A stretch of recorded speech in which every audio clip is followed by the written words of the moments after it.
when my own children hammered a "for sale" sign into the lawn of the house where I had raised them. I did not tear it down.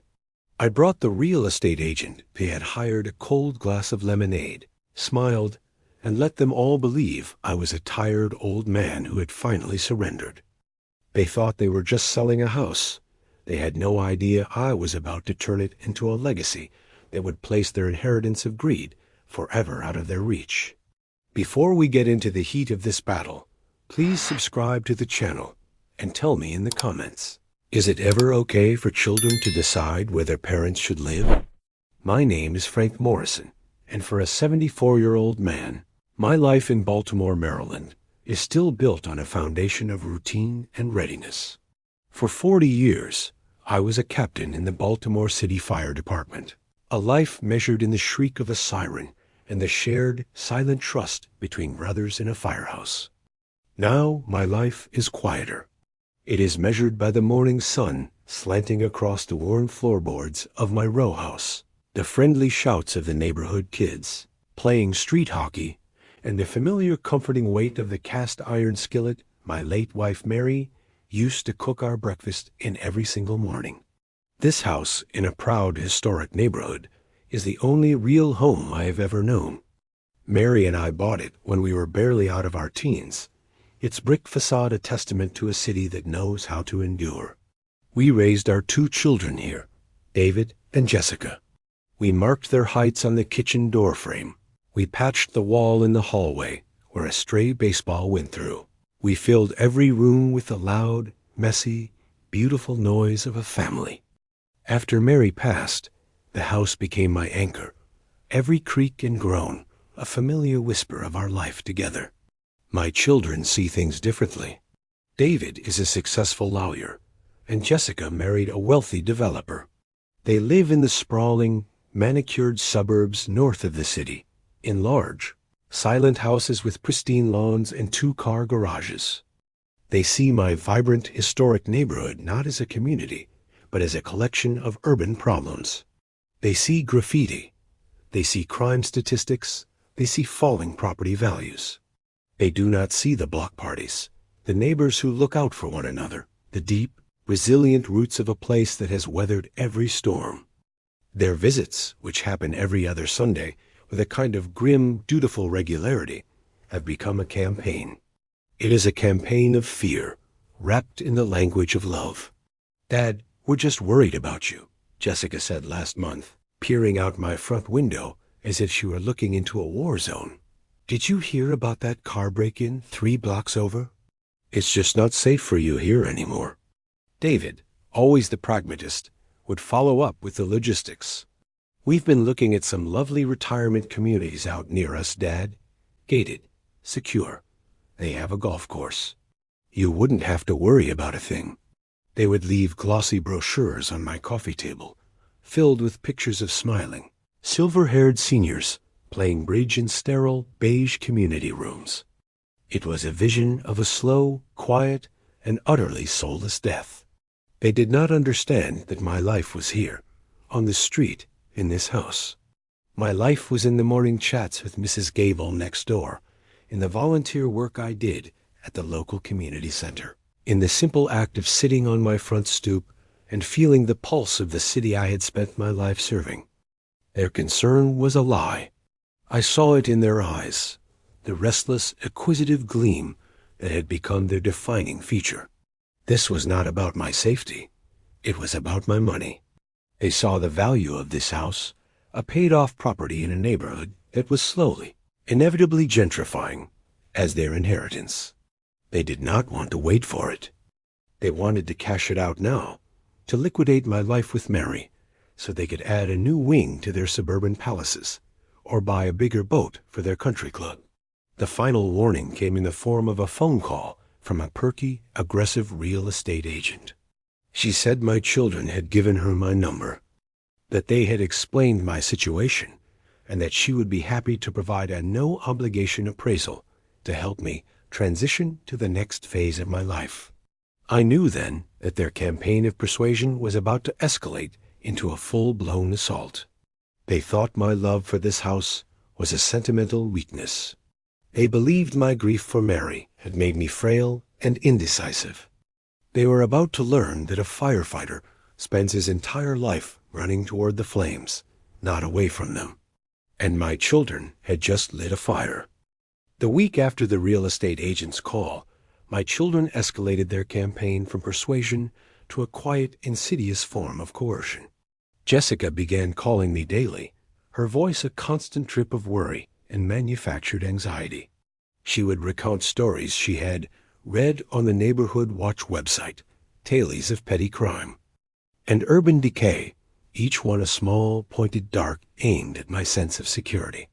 David, in his role as the pragmatic lawyer, started sending me official-looking articles about estate planning and the tax benefits of downsizing. One email contained a thinly veiled threat, a link to an article about the city's power to seize property under eminent domain for redevelopment projects, a fate he claimed was inevitable for my aging neighborhood. They were a perfectly coordinated team, one stoking the emotional fears, while the other provided the cold, logical justifications for surrender. They believed they were building an airtight case, brick by emotional brick. It would leave me with no choice but to sell. I saw the strategy for what it was, a classic pincer movement designed to isolate and overwhelm. My response was not to argue, but to gather my own intelligence. I invited Mrs. Gable from next door over for a cup of tea. She has lived on this street for 60 years, a walking, talking encyclopedia of our neighborhood's history and its present. I asked her about the crime Jessica was so worried about. Mrs. Gable let out a hearty laugh.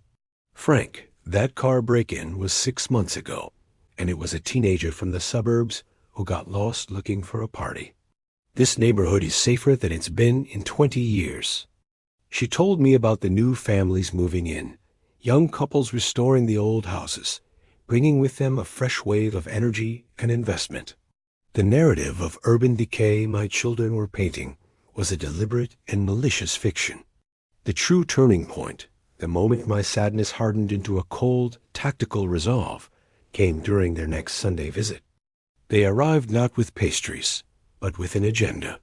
They sat me down at my own kitchen table, their faces arranged in expressions of solemn, rehearsed concern. David slid a thick folder across the table. "Dad," he began, his voice taking on the smooth, authoritative tone he probably used in the courtroom. "We need to talk about the future. We've had a consultation with an elder care specialist." The folder contained a detailed, multi-page plan for my life, a life they had designed without my consent. It included a budget, a timeline for the sale of my house, and most chillingly, a pre-filled application for a power of attorney that would give them full control over my medical and financial decisions. "It's a proactive measure, Dad," Jessica said, her voice soft and cloying. "It just ensures we can take care of you if you're no longer able to take care of yourself." It was a breathtakingly audacious move. They were no longer just trying to convince me to sell my house. They were trying to strip me of my autonomy, to legally declare me incompetent before I had even shown a single sign of it. They were trying to preemptively silence my right to say no. I looked at the papers, at the neat, typed lines that sought to erase my life, and I felt a profound, clarifying rage. This was not about love. This was a hostile takeover. I played my part. I looked at the documents, my face a mask of weary confusion. I told them I needed time to think, that it was a lot to take in. They left that day believing they had won, that the old man was finally cracking under the pressure.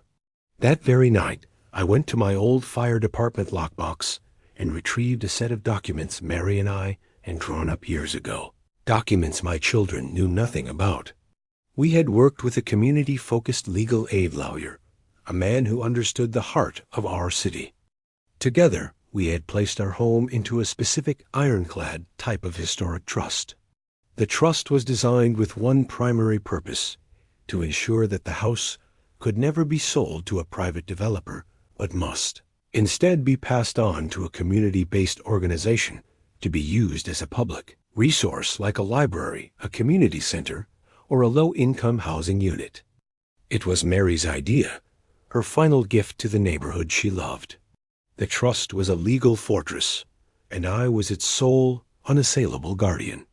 My children, in their greedy haste, had never bothered to do a proper title search. They saw a house. They did not see the ironclad will that protected it. My plan began to form, a strategy born from 40 years of firefighting. You do not fight a fire by spraying water randomly. You fight it by understanding its nature, by creating a firebreak, by using its own energy against it. My children's greed was the fire. Their trust was my firebreak. And their own impatience would be the wind that would drive the flames back upon them. I decided I would let them proceed. I would let them list the house. I would let them find a buyer. I would let them get all the way to the closing table, their hands outstretched for the money they believed was theirs. And then, and only then, would I introduce them to the beautiful, unchangeable, and devastating truth of their mother's last wish. Is it ever right to let someone believe a lie, even if it is to teach them a lesson? Let me know your thoughts in the comments, and hit the like button if you think my plan has a solid foundation. A week after I feigned my weary surrender, the for sale sign appeared on my small patch of front lawn. It was a jarring alien object, its glossy, corporate red a stark and ugly contrast to the weathered brick of my home.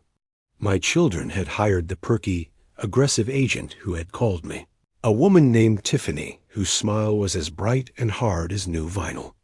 She walked through my home with a clipboard, her high heels clicking on the floorboards where my children had taken their first steps. She did not see a home. She saw a list of features. Great natural light, she chirped, peering into the living room. Original hardwood floors. Fantastic selling point. The kitchen is a bit dated, but we can market it as having vintage charm. The full, chilling extent of my children's betrayal was laid bare in this process. They were not just complicit in the sale, they were the driving force behind it, a perfectly synchronized demolition team. David, the lawyer, handled all the paperwork, creating a seamless legal pathway for the transaction. Jessica, the developer's wife, took charge of the staging. She arrived one weekend with a car full of beige cushions, generic, soulless art for the walls, and a crate of scented candles that smelled of nothing real. She began systematically erasing my life with Mary from the house. She packed away our family photos, replacing them with stock images of smiling, anonymous families. She took down the height chart from the kitchen doorframe, declaring it clutter.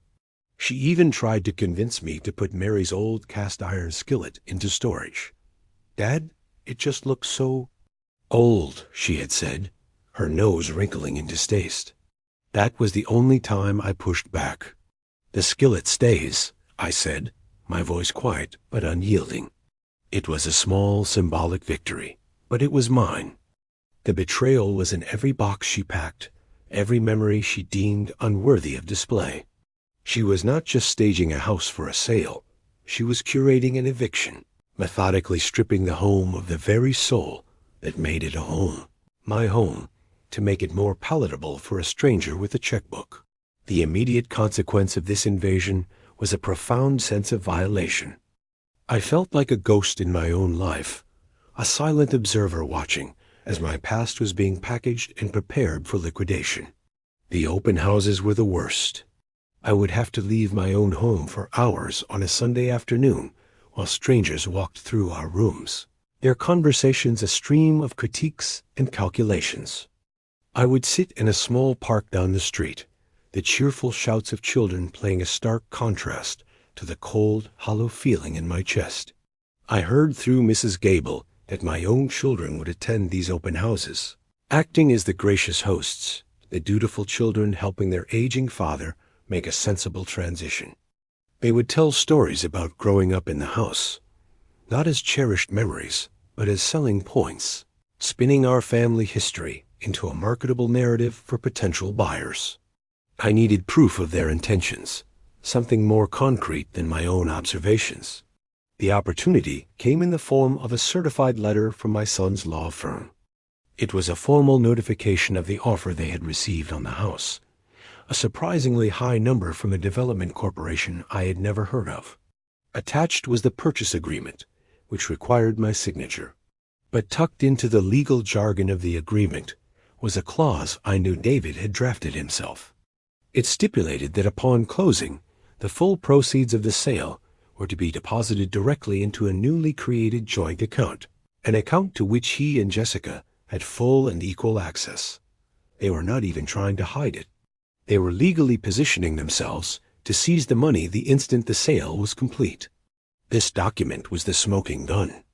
It was the undeniable proof of their greed, the legal architecture of their betrayal. I photocopied the entire agreement, every last page, and placed it in my safe deposit box alongside the historic trust document. I now had their plan, in their own legal language, sitting right next to the one simple truth that would make it all null and void. I called David after receiving the papers. "It's a wonderful offer, son," I said, my voice carefully neutral.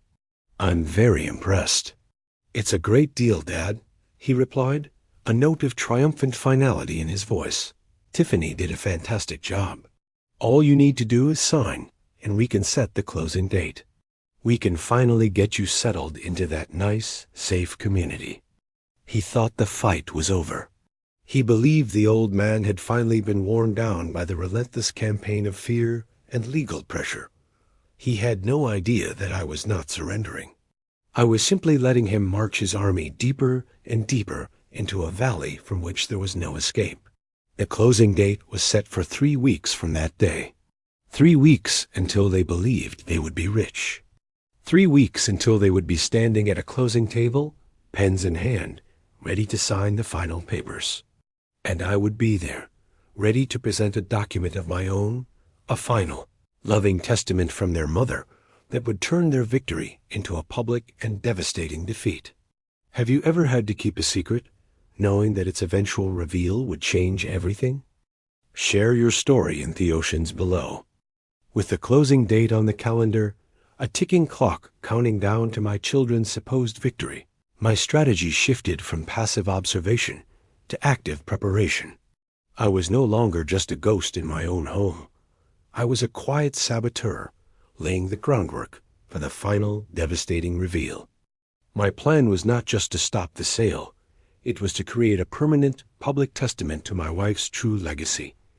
A legacy that would stand in stark, beautiful contrast to the naked greed of her own children. My first step was to contact the lawyer who had helped Mary and me create the historic trust years ago. His name was Michael Chun, a sharp, community-focused man who had become a semi-retired but still influential figure in the city's nonprofit circles. I met him not in his office, but at a small coffee shop in my neighborhood. I laid out the entire sordid story, the pressure from my children, the staged open houses, the purchase agreement designed to strip me of the proceeds. I then showed him the photocopy of the ironclad trust document. A slow, appreciative smile spread across his face. "Mary was a brilliant woman, Frank," he said, his voice full of admiration. "She saw this coming, didn't she? She was future-proofing her love for this neighborhood." I told him my plan, to let the sale proceed to the closing table and then to reveal the trust. He agreed it was a sound, and he added with a chuckle, a beautifully theatrical strategy. He agreed to represent me at the closing, to be the one to present the trust document, adding a layer of irrefutable legal authority to the moment. But I had another, more important request for him.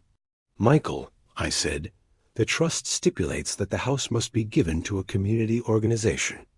I want to choose that organization now. I want to have the transfer of deed prepared and ready to be filed the moment the sale to the developer is voided." I told him my choice.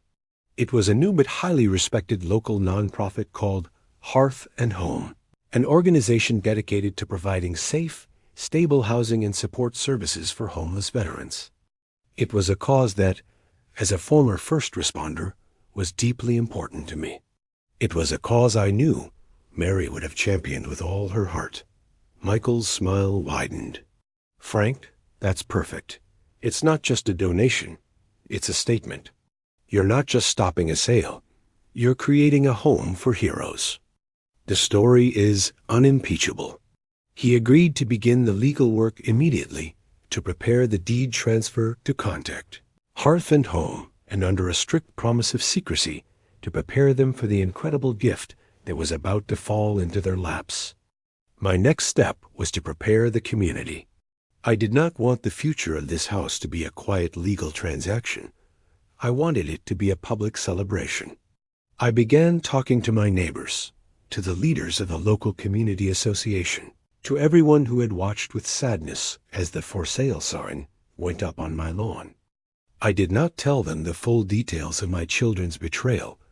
I simply told them I had a surprise planned, a way to ensure that the Morrison house would remain a part of the neighborhood forever. I asked them to trust me. I also made a quiet call to a young, ambitious reporter at the Baltimore Sun, a woman known for her in-depth stories on urban renewal and community activism. I told her I had a story for her, a big one, about the future of my historic neighborhood. I told her the exact date and time of the closing and suggested she might want to be waiting outside the title company's office. I was not just planning a legal ambush. I was planning a media event. The final stage of my preparation was the most personal. I began to pack, but I was not packing to move out. I was packing to move on. I went through 45 years of memories, boxing up the things that were truly mine, the photos, the letters, Mary's old gardening gloves, the fire helmet I wore for 20 years. I was separating my life from the house. I was preparing the vessel to be filled with a new purpose. As I worked, I found the old wooden height chart from the kitchen door frame, the one Jessica had dismissed as clutter. I looked at the pencil marks, the scrawled dates tracking the growth of my 2 children, from toddlers to teenagers. I felt a profound, aching sadness, not for the house I was giving away, but for the children I had somehow lost. I took the piece of wood and placed it carefully in a box. I would keep the memory of the children they had been, even as I prepared to deliver a harsh but necessary lesson to the adults they had become. The day before the closing, my house was an empty, echoing shell. The stagers had removed all their beige, soulless furniture. My own boxes were neatly stacked, ready to be moved to a small new apartment I had rented a few miles away. The house was ready. Michael Chun called me that afternoon. "It's all in place, Frank," he said. "The deed transfer is prepared. The team from Hearth and Home is on standby. And I have the original notarized copy of the Mary Morrison Historic Trust in my briefcase. Are you ready?" I looked around the empty room, at the ghosts of a lifetime of love and laughter, and I felt a deep, profound peace. "I'm ready," I said. "Let's go give this house one last great story. Before the final act, a question for you. Please hit the like button if you believe a home is more than just a building. In the comments below, tell me, what is the best way to preserve a legacy?" The morning of the closing was a brilliant, clear Baltimore day. The kind of day that Mary would have said was perfect for airing out the house. I woke up not in my old home, but in my new, smaller apartment. The feeling was not one of loss, but of lightness. I had already said my goodbyes. Today was not about an ending. It was about a new beginning. I dressed with the same care I used to take before a formal fire department inspection. My suit crisp, my shoes shined. This was a different kind of battle, but it required the same level of readiness and professionalism. I met my lawyer, Michael Chun, at a coffee shop a block away from the title company's downtown office. He had a thick, leather-bound briefcase with him, and he gave me a reassuring, confident nod as I sat down. "The reporter is in position across the street," he said, taking a sip of his coffee. "And the executive director of Hearth and Home is waiting for my call. All the pieces are on the board, Frank." I felt a profound sense of gratitude for this man, for his belief in my wife's vision and his quiet, effective execution of our plan. We were a good team. We walked into the title company's office at precisely 10 o'clock. It was a sterile, impersonal space, a conference room with a long, polished table and a view of the city's bustling harbor. My children, David and Jessica, were already there, sitting on one side of the table with their real estate agent, Tiffany. They were beaming, their faces flushed with the thrill of imminent victory. They looked like predators who had finally cornered their prey and were about to enjoy the feast. They had dressed for the occasion. David was in a sharp, expensive-looking suit, the picture of a successful lawyer. Jessica wore a bright, stylish dress, a celebratory outfit for the day she would finally cash in her mother's legacy. On the other side of the table sat the buyer, a man I now recognized from my research as the CEO of a faceless development firm. A man known for buying up historic properties and replacing them with luxury condos. He looked bored, impatient, ready to sign the papers and move on to his next conquest. The closing agent, a harried-looking woman with a mountain of paperwork, began the proceedings. She slid documents across the table, her voice a monotonous drone as she explained the legal jargon. I watched as my children eagerly signed each page, their pens moving with a swift, hungry confidence. They were so close.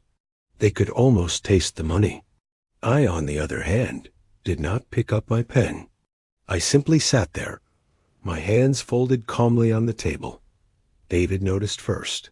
A flicker of annoyance crossed his face. "Dad," he said, his voice a low, urgent whisper. "You need to sign." I did not look at him. I looked at Michael Chun. "Michael," I said, my voice clear and steady, cutting through the monotonous drone of the closing agent. "I believe there is another document that needs to be entered into the record before we proceed." Michael smiled, a slow, deliberate smile. He reached down and placed his thick leather briefcase on the table with a solid, authoritative thud that made everyone jump. He clicked open the brass latches and, with a theatrical slowness, pulled out a single, beautifully bound document. "This," he announced to the silent, confused room, "is the last will and testament of Mary Morrison, specifically pertaining to the disposition of the property at 1215 North Calvert Street. It is the founding document of the Mary Morrison Historic Trust." He slid the document across the polished table. It came to a rest directly in front of my son. The air in the room grew thick with a sudden, chilling tension. David stared at the document as if it were a venomous snake. He slowly reached out and opened it, his lawyer's mind instinctively recognizing the legal weight of what he was seeing. Jessica leaned over his shoulder, her brow furrowed in confusion. I watched as their eyes scanned the first page, then the second. I saw the exact moment the truth hit them. David's face went slack, the color draining from it until it was the color of old parchment. Jessica let out a small, strangled gasp, her hand flying to her mouth. Their victorious smiles, their confident postures, it all just dissolved, replaced by a look of pure, uncomprehending horror. They had spent months building a fortress of greed, and they had just discovered was built on a foundation of sand, on a property they had never had any legal right to sell. Their plan, their inheritance, their entire world of smug, self-assured avarice was about to be brought down by a single loving and beautifully crafted piece of paper from a woman who had been gone for 5 years, but whose final act of love for her community was about to become their public and everlasting shame. When a trap is finally sprung, what is the most satisfying part? The look of surprise, the silence of defeat, or the moment of dawning realization? Let me know in the comments, and hit the like button if you're ready for the fallout. David's hands were trembling as he held the trust document. He read the key passages aloud, his voice a choked, disbelieving whisper, not for the benefit of the room, but as if trying to make sense of an alien language. The property, upon the death of the surviving spouse, Frank Morrison, shall be transferred in its entirety to a registered nonprofit organization dedicated to the welfare of the Baltimore community. A sale to any private individual or for-profit entity is expressly forbidden. The words hung in the sterile air of the conference room, each one a hammer blow to the foundation of their greedy dream. The real estate agent, Tiffany, just stared, her bright, hard smile completely gone, replaced by a look of professional horror. The developer on the other side of the table, the man who is moments away from acquiring a prime piece of real estate, slowly stood up, a thunderous expression on his face. "Is this a joke?" he snarled, his voice a low growl of fury. He was not looking at me. He was looking at my children. Michael Chun, my lawyer, answered for them, his voice calm, cool, and utterly authoritative. "I can assure you, it is no joke, sir. The Mary Morrison Historic Trust is a legally binding, ironclad document filed with the city of Baltimore over a decade ago. It supersedes any subsequent sales agreement. This property was never for sale. This entire transaction is null and void." Jessica finally found her voice, a high-pitched, desperate wail. "No, I don't believe it. Dad, why are you doing this to us?" She turned to me, her face a mess of tears and rage. "This was our inheritance. Mom would never have done this." I finally looked at my daughter, not with anger, but with a profound and weary sadness. "Your mother," I said, my voice quiet but carrying to every corner of the silent room, "loved this neighborhood. She loved this city. She believed in giving back to the community that gave us so much. She wanted her legacy to be a home, not a pile of cash. You, on the other hand, saw her legacy as nothing more than a down payment on a bigger boat." I then reached into my own briefcase and pulled out the photocopy of the purchase agreement they had sent me, the one with the clause directing all the funds into their personal account. I slid it across the table to Jessica. "Your mother's will was an act of love," I said, my voice hardening. "This, on the other hand, is an act of pure, unadulterated greed. You are not just selling a house. You were stealing from your own father." The sight of the document, the stark, black and white proof of their intentions, seemed to suck the last bit of fight out of them. They were exposed, their selfish, manipulative plan laid bare, not just in front of me, but in front of a furious developer in a room full of legal professionals. Their carefully constructed narrative of the loving, concerned children helping their frail old father was in ashes. The developer let out a string of curses, threw his pen on the table, and stormed out of the room, shouting at his own lawyer to sue them for everything they're worth. Tiffany, the real estate agent, was already on the phone, no doubt talking to her own legal counsel, her face a mask of panic. The closing had devolved into a complete and utter catastrophe. My children just sat there, frozen, two statues of shame in the wreckage of their own making. David had his head in his hands, the picture of a lawyer who had been outmaneuvered and humiliated. Jessica was sobbing uncontrollably, not tears of remorse, but tears of a spoiled child who had just had her favorite toy taken away. Then Michael Chun delivered the final, elegant blow. He picked up his phone. "Yes, you can come up now," he said, his voice calm. A moment later, the conference room door opened, and two people walked in. One was the young, bright-eyed reporter from the Baltimore Sun, her pen already flying across her notepad. The other was a warm, dignified woman who I knew was the executive director of Hearth and Home. She walked directly to me and took my hand. "Mr. Morrison," she said, her voice filled with a profound, heartfelt emotion. "On behalf of the veterans we serve, I don't have the words to thank you for this incredible, life-changing gift. Your wife's legacy will provide a safe and honorable home for the heroes of this city for decades to come." The reporter's camera flashed, capturing the scene, the handshake, the tears of gratitude, the story of a firefighter's final act of service to his community. And in the background of that photo, for all the city to see, were my two children, sitting in the shadow of their own greed, their faces a perfect portrait of public and everlasting shame. My wife's memory had not been sold.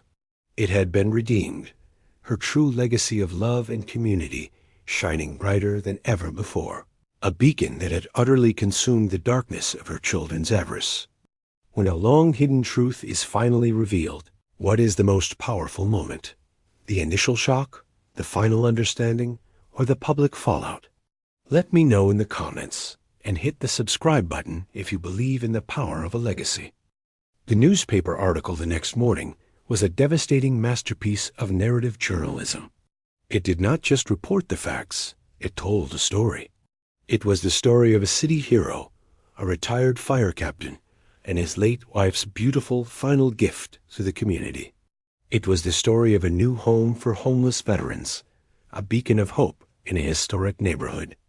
And woven through this uplifting narrative was the darker, tragic subplot of two wealthy suburban children whose greed had led them to try and sell their own family's legacy, only to be thwarted by their mother's foresight and their father's quiet resolve. My children were not painted as villains, but as something far worse, a sad, cautionary tale of lost values. The public humiliation was absolute. The fallout was swift and silent. The developer's lawsuit against them for fraud and misrepresentation was settled quickly and quietly out of court, an expensive and humbling admission of their guilt. I heard through the grapevine that the social circles they had worked so hard to climb were suddenly cold to them. Their story had become a piece of embarrassing local gossip, a stain on their carefully curated reputations. They had tried to cash in a legacy of love and were left with nothing but a legacy of shame. I did not see or hear from them for months. There were no angry phone calls, no tearful apologies. There was only a vast, empty silence, a chasm of their own making between us. I sold the last of the furniture in the old house, gave the rest to charity, and moved permanently into my small, new apartment. It was quiet, it was simple, and it was mine. A few weeks after the closing, I attended the official dedication ceremony for the new Mary Morrison House for Veterans. The old row house had been cleaned and repaired, its brick facade gleaming in the sun. A simple, elegant bronze plaque was placed by the front door, telling the story of the trust and of Mary's love for her city. The mayor was there, a color guard from the fire department, and most importantly, the first group of veterans who would be calling the house their home. As I stood on my old front stoop watching these brave men and women who had given so much for their country walk into a place of safety and peace, I felt a joy so profound it was almost overwhelming. This was the right ending. This was the true value of my home. My revenge was not in my children's shame or their financial loss. My revenge was in this beautiful, powerful act of creation. It was in the transformation of a single-family home into a multi-family sanctuary. It was in the fulfillment of my wife's deepest wish. I had not just saved a house, I had given it a soul. A few months later, I received a small, plain envelope in the mail. Inside was a single, folded piece of paper. It was a letter from Jessica. It was short, and the words were stilted, clearly written with great difficulty. She did not apologize for the greed or the lies. She apologized for one thing. "I'm sorry I took down the height chart," she wrote. "I found it in one of the boxes. I'm going to hang it in my own kitchen. I want my children to know they came from somewhere real." It was not forgiveness. It was not a reconciliation. But it was a flicker, a tiny, fragile spark of understanding in the vast darkness of what they had done. It was, I realized, the best I could ever hope for. I folded the letter and put it away. My life was my own now, unburdened by their expectations, unchained from a past they had tried to steal. My legacy and Mary's was not in our children, but in the quiet, steady, beating heart of a house on Calvert Street, a house that was once again filled with the loud, messy, beautiful noise of a family, a new family of brothers who had finally truly come home. That is how I got my so sweet revenge, and I would do it all over again. Thank you for following this story. Please subscribe, hit the like button, and leave a comment telling me what you believe is the most meaningful way to give back to your community.